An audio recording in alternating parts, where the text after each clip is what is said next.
اہم خبر ہے کراچی میں قومی اسمبلی کے 3 حلقوں پر ضمنی الیکشن ملتوی ہوگا یا نہیں۔ الیکشن کمیشن نے کل اہم اجلاس طلب کر لیا۔ ذرائع ایسا بتا رہے ہیں کہ سندھ میں سیلاب کے دوران انتخابات کے انعقاد کا جائزہ لیا جائے گا۔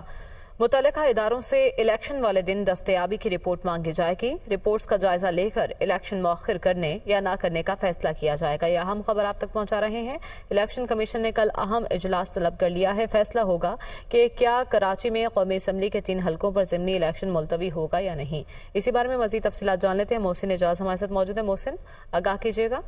دیکھیے، کراچی میں قومی اسمبلی کے 3 حلقوں پر ضمنی انتخابات کا یہ معاملہ ہے اور ذرائع کے مطابق الیکشن کمیشن کا کراچی میں قومی اسمبلی کے 3 حلقوں کے حوالے سے کل ایک اہم اجلاس بلایا گیا ہے، جس کی صدارت چیف الیکشن کمشنر سکندر سلطان راجہ کریں گے۔ اس اجلاس میں سندھ میں سیلاب کی صورتحال اور انتخابات کے انعقاد کے حوالے سے جو صورتحال ہے اس کا جائزہ لیا جائے گا۔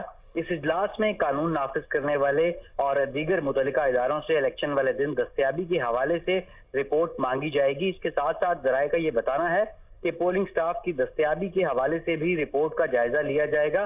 تمام رپورٹس کا جائزہ لے کر کراچی کے 3 حلقوں میں الیکشن کو مؤخر کرنے یا نہ کرنے کا فیصلہ کیا جائے گا۔ یہ اہم اجلاس کل الیکشن کمیشن آف پاکستان میں بلایا گیا ہے اور اس اجلاس کی صدارت چیف الیکشن کمشنر سکندر سلطان راجہ کریں گے، جس میں تمام الیکشن کمیشن کے جو ممبرز ہیں وہ سیکرٹری الیکشن کمیشن اور دیگر جو متعلقہ ادارے ہیں جنہوں نے الیکشن کے انعقاد میں اپنا کردار ادا کرنا ہے ان کے نمائندے شرکت کریں گے، اور اس سلسلے میں جو رپورٹس ہیں مختلف اداروں کی الیکشن والے دن اس کا بھی تفصیلی جائزہ لیا جائے گا۔ بہت شکریہ محسن، آپ نے اپڈیٹ کیا۔